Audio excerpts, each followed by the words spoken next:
What's going on, everyone? Welcome back to the video series. Today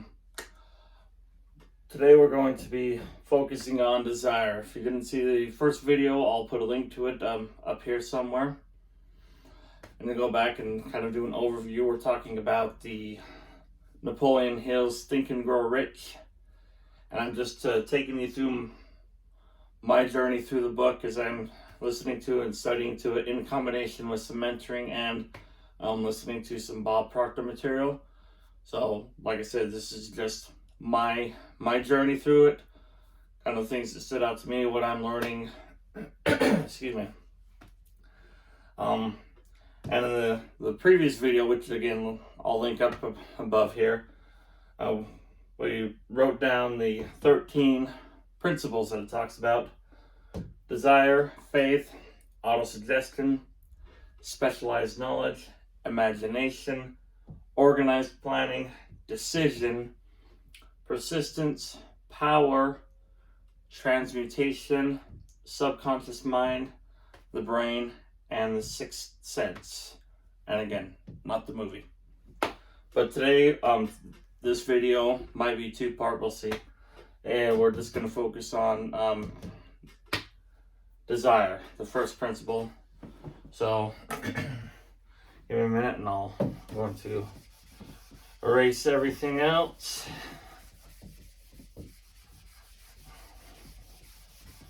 And then I'm just going to, I'll be talking out loud, if you will.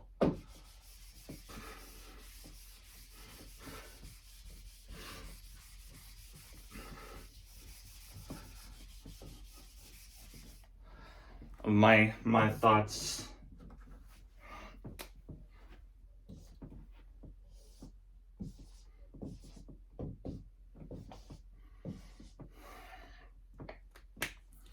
Desire.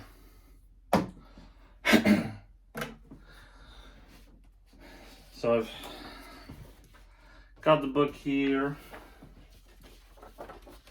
I've printed out the chapter. So I've made some notes and stuff. Let's see, and it talks about the starting point of all achievement, first step towards riches, and it talks about when Edwin C. Barnes went to go get in a business relationship with Thomas Edison. And like I said, I'm just talking out loud.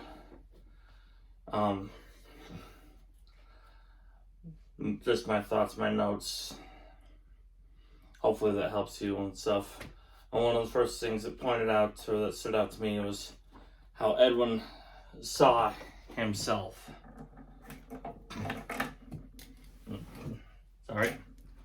Saw himself.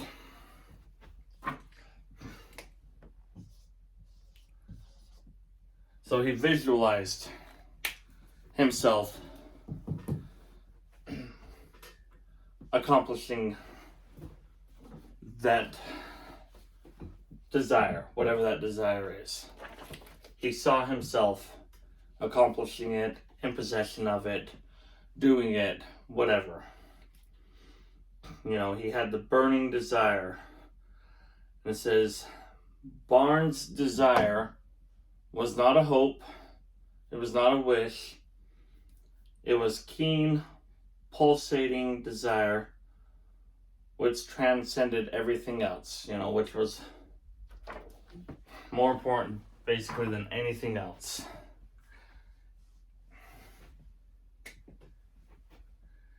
It was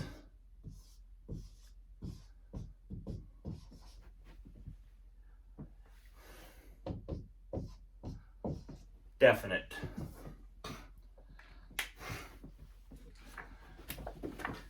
You know, it was definite. He was sure what he wanted. You know, he pondered it. That's what he wanted. That's what his desire was. He goes on to continue. I'm skipping through. I'm just kind of going with what stuck out with me on this one. Barnes succeeded because he chose a definite goal. Then he placed all his energy all his willpower, all his effort, everything behind that definite desire.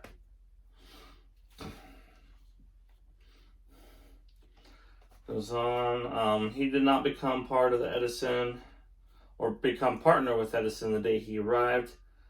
He was content to start with the most menial work as long as it provided an opportunity.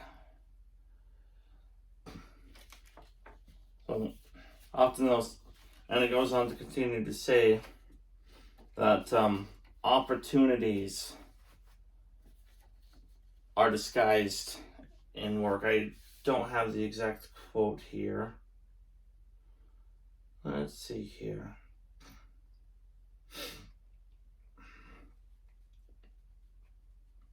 You know, sometimes opportunity does not look like what we think it looks like, or it's disguised as something else, or disguised as work. You know, not how we envisioned it, basically. It goes on. So it says he did not become partner with Edison the day he arrived. And a little bit later it says, but in his mind, he was the partner of Edison every minute of the time. So he saw himself as a partner. He was envisioning himself as that partner every minute of the time.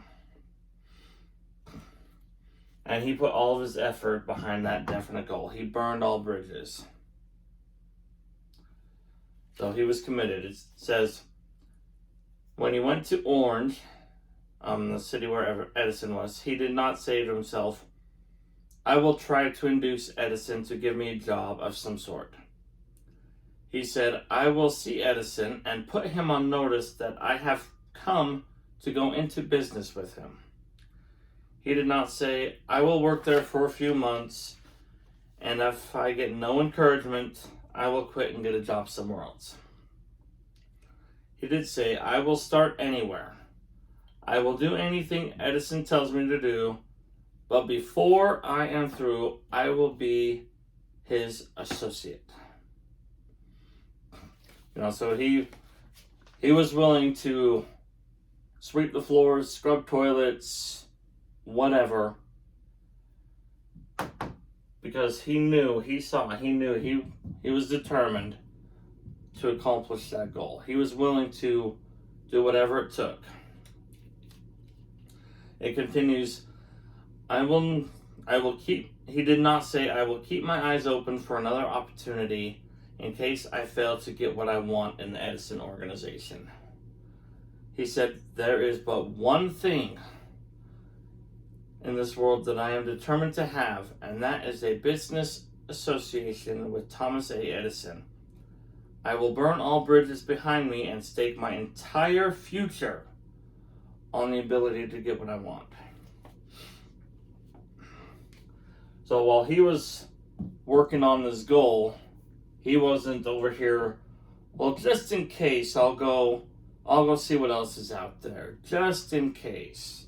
Or, you know, just in case it doesn't happen in 6 months. Or just in case, you know, I don't get any promotions in the next year or whatever. I'll go keep my eye over here. No, he was 100% focused on that one desire. And there's this story that I like, that it says here, that's all there is to Barnes' story of success. You know, before that I said he left himself no possible way of retreat. So he didn't leave him any other options. He didn't keep things open just in case.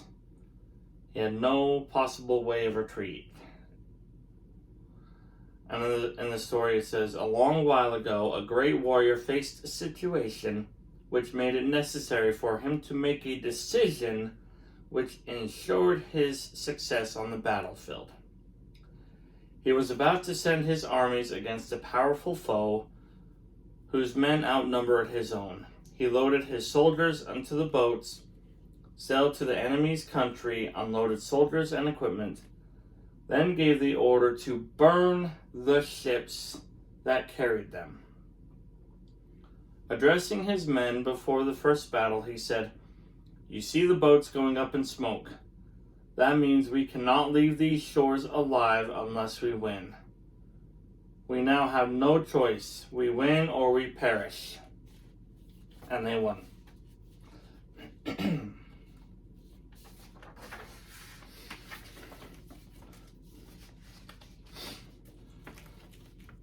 Just continuing through.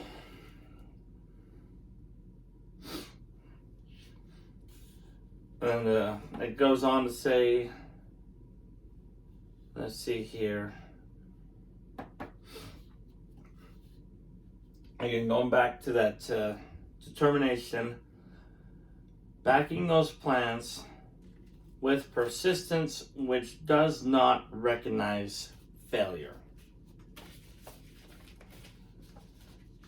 I like the great the quote that says, "You only truly fail if you quit." You know, if Barnes walked into the office and Edison said, "I'll hire you, but you got to sweep the floors," if Barnes saw that as a failure and quit, then we wouldn't know who Barnes is today. You know, but he didn't see that as a failure. He saw that as an opportunity to move towards his definite goal. The method by which desire for riches can be transmuted into its financial equivalent consists of 6 definite practical steps.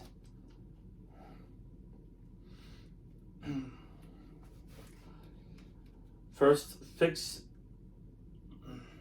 So if you're talking about financial money, if you have a goal, if you want X amount of dollars, these are the 6 steps. First, be definite as to the amount. There is a psychological reason for definiteness, which will be described in subsequent chapters. So we'll get back to that later. So be very specific on it, the exact amount that you want. You know, you can't, it's not enough to go, "I want to be rich. I want to have money. I want to be wealthy." It's a good start, but you need to define what that dollar amount is. So first, be definite to the amount. Second, determine exactly what you intend to give in return for the money you desire. There is no such reality as something for nothing. So we'll go back to Barnes's example. You know, to accomplish his goal, he was very specific on what his goal was. And one of the things he was willing to give was to do whatever Edison told him. Sweep floors, clean the toilets, feed the chickens, whatever. That was one of the things he was willing to give. Third, establish a definite date when you intend to possess the money you desire. So you need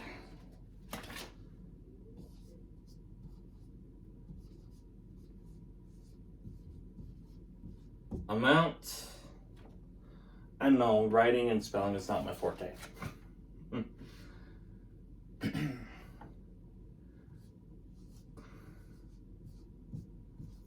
Date.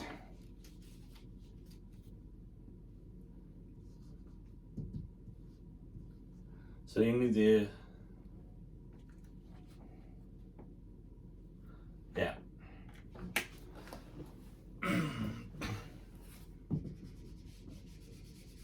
Let me correct that a little bit.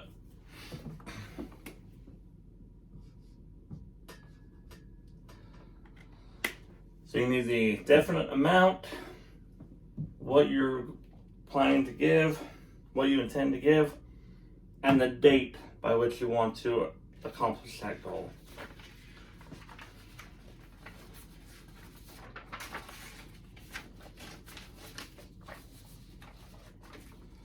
Fourth, create a definite plan for carrying out your desire. And begin at once, whether you are ready or not, to put this plan into action.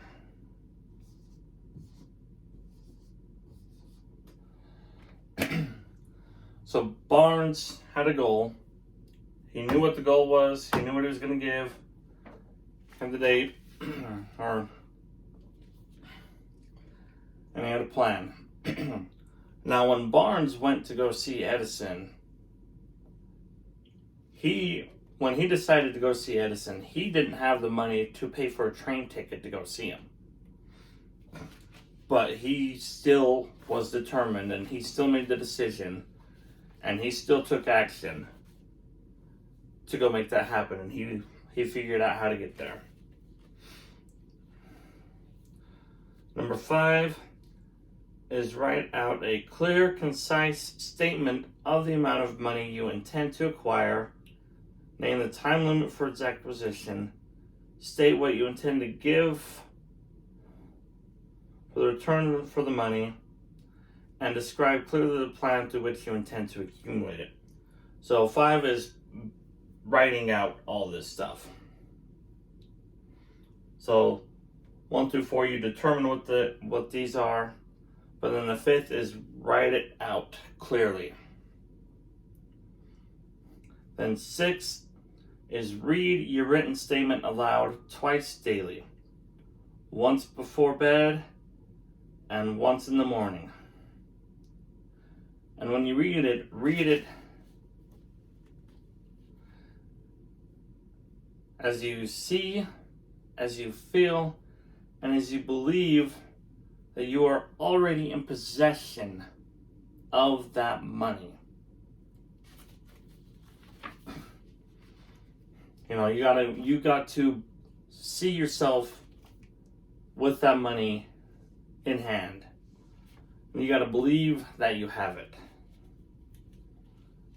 You know, you got to truly believe that you have it. And see yourself in possession of that money.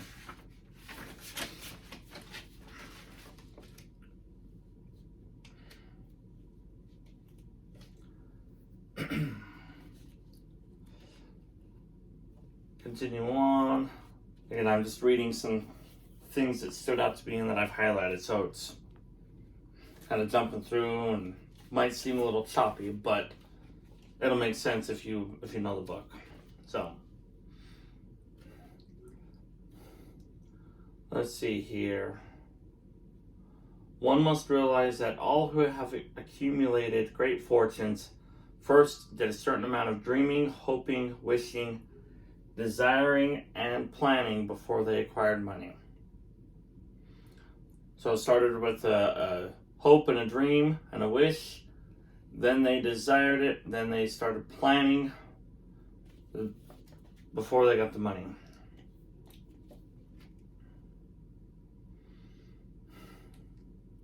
And again, you actually have to believe you will possess it. If you do not see great riches in your imagination, so if you can't wish it, if you don't desire it, if you don't dream it, then you'll never see it in your bank account.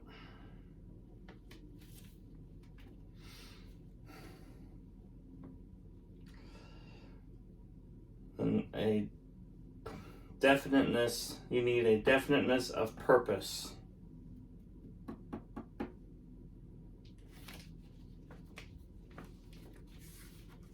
You know, again, I'm referencing this Barnes story. You know, he had a definite purpose. He went there for one specific goal. One goal.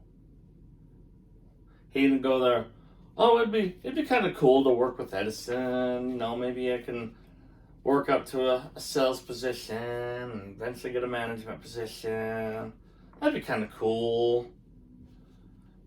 You know, no, he had one specific, definite goal. He was very clear on it. He knew exactly what he wanted, and he was desirous of it and determined to get it.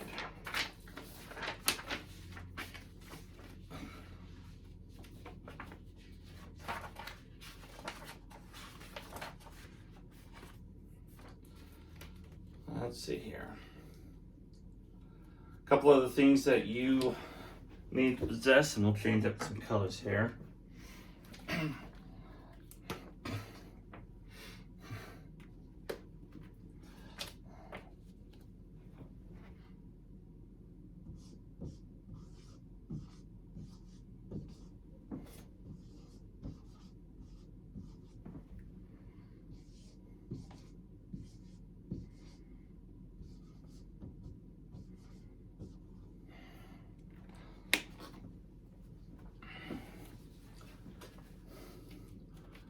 Tolerance and an open mind. You have to have tolerance for ups and downs, tolerance for setbacks. Again, Barnes, if he weren't so tolerant of menial tasks, you know, sweeping the floors, he wouldn't have gotten very far.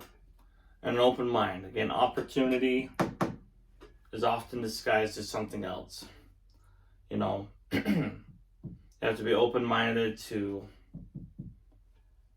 possibilities. You know,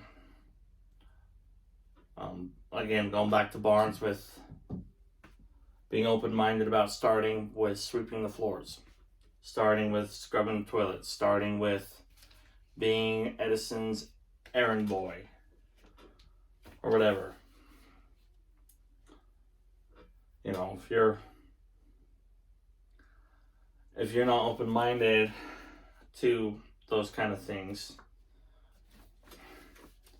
then it's gonna hold you back. And then also, excuse me, being open-minded to the possibility that there might be a better way. You know, not saying Barnes could have found a better way to get his goal, but, you know, a better way of thinking. If you're doing one thing, you know, be open-minded to the possibility that there might be a better way to do it. There might be more growth that you need, or knowledge that will help you grow, tools that are out there that you may not be aware of or whatever, but to help you do your job better, to help you grow better, to help you understand things better.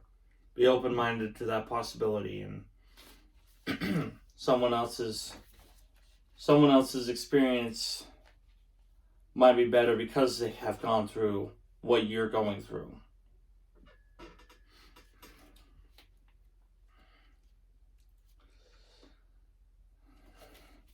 And then jumping through here, it's talking about giving some examples of other success people, kind of like Barnes.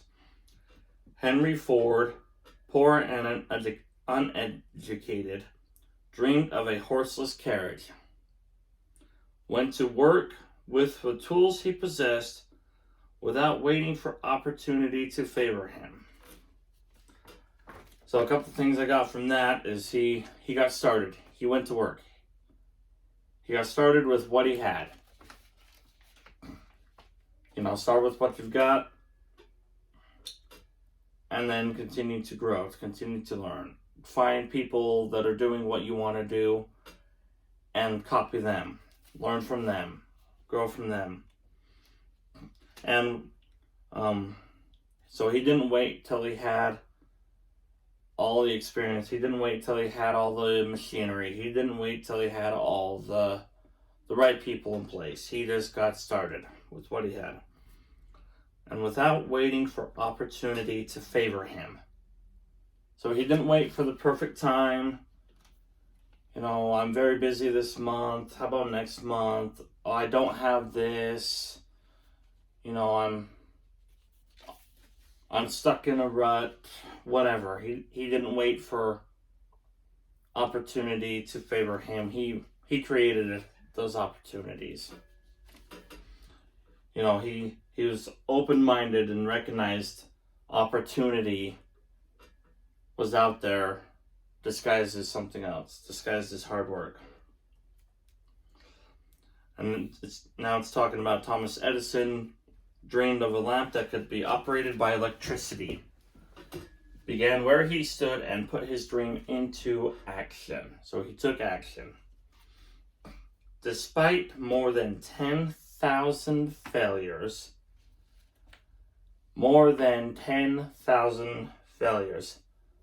let that sink in for a minute. You know, 10,000. That's a lot. But despite more than 10,000 failures, he stood by that dream until he made it a physical reality. Practical dreamers do not quit.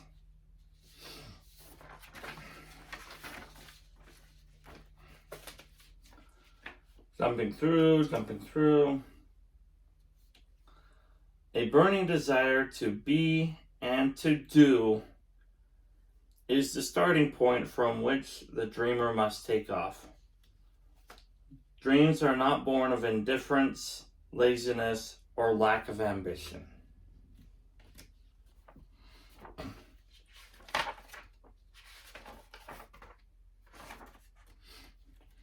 So a burning desire. So if you have a burning desire, you know, it's something you are emotionally involved with. It's something you really want. Something you're very passionate about.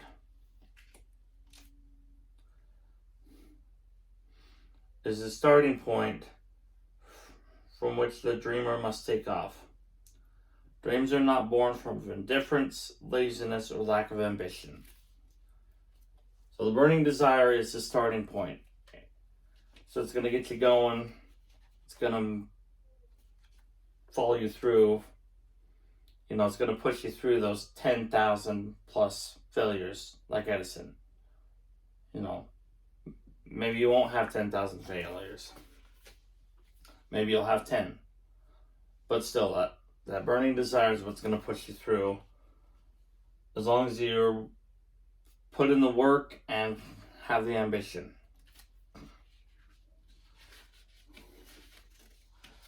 So I could have all the burning desire in the world, but if I sit on my couch and eat potato chips, that burning desire is not going to go very far. I've got to really have that desire. If I have the desire and then I go sit on my couch, then that desire is not that strong. But if I have the true burning desire, then you'll have that motivation and ambition to go with it.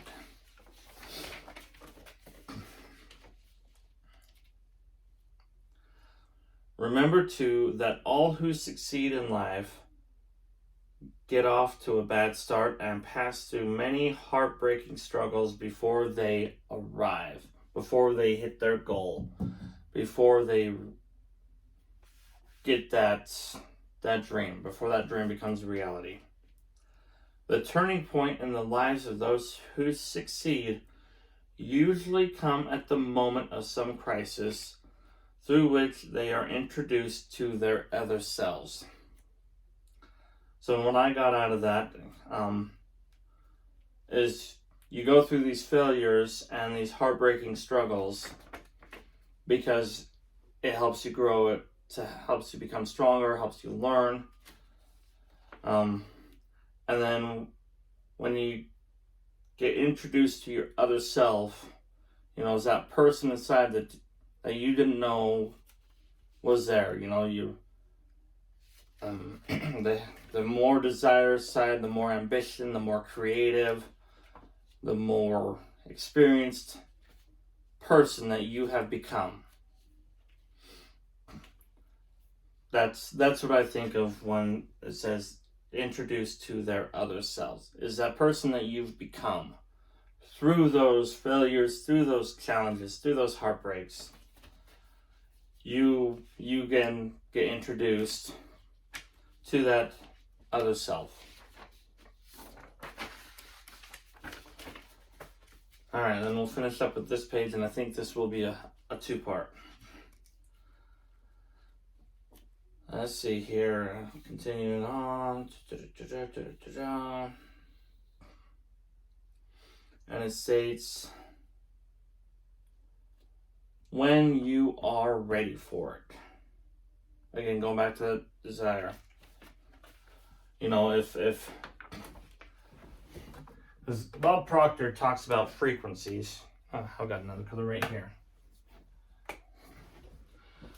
And he talks about the frequencies and those lines and stuff.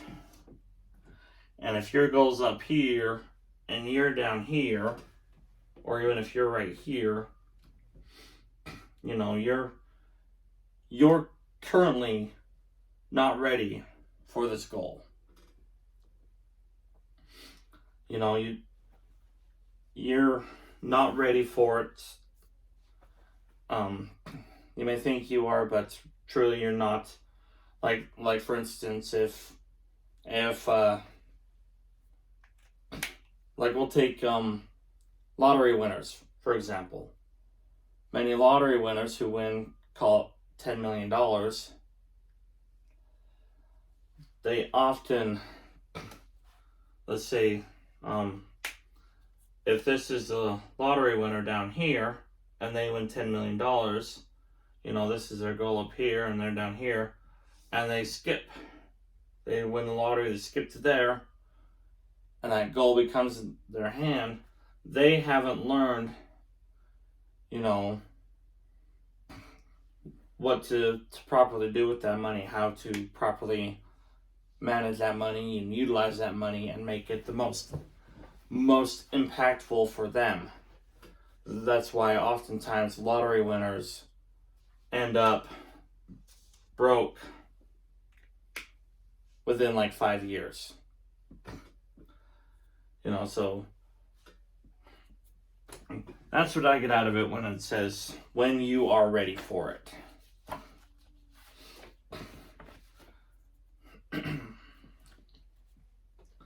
There is a difference between wishing for a thing and being ready to receive it.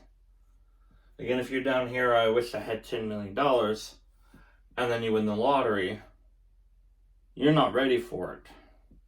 You don't have the experience, the discipline, the knowledge for that. No one is ready for a thing until he believes he can acquire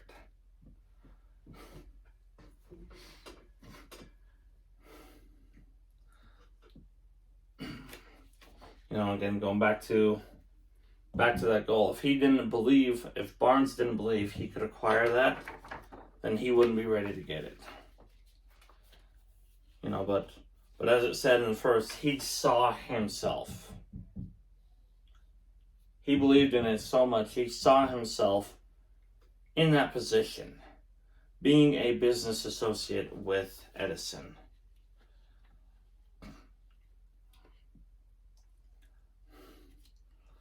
Remember, this is also pretty cool. No more effort is required to aim high in life, to demand abundance and prosperity, than is required to accept misery and poverty. Let me reread that. No more effort is required to aim high in life, to demand abundance and prosperity, than is required to accept misery and poverty. Meaning the same amount of effort to stay down here, it takes the same amount of effort to stay down here as it does to go up here. Because it's that mental change and those experiences that you go through. You're still going to go through heartaches. You know, you're going to go through heartaches.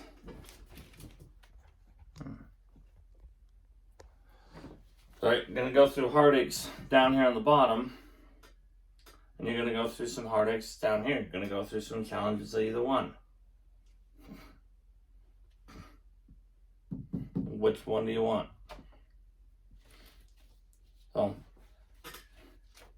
let's see. We'll continue this, and we will see you then.